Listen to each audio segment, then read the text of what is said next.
नीलकण्ठं दयाकरं मृगाधीशचर्माम्बरं मुण्डमालं प्रियं शङ्करं सर्वनाथं भजामि प्रचण्डं प्रकष्टं प्रगल्भं परेशं अखण्डं अजं भानुकोटिप्रकाशं त्रयासूरनिर्मूलनं शूलपाणिं भजेऽहं भवानीपतिं भावगम्यं कलातीतकल्याणकल्पान्तकारी सदा सच्चिदानन्ददाता पुरारी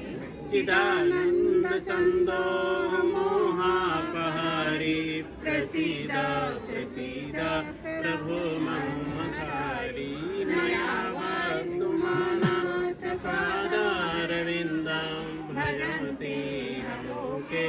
परे वा नारायणं न तावत् सुखं शान्ति सन्तापनाशं प्रसीद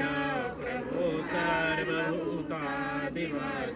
न जानामि योगं जपमनैव पूजा नतोऽहं सदा सर्वदा सम्भुतोऽभ्यं जराजन्म दुःखोत्ताप्यमानं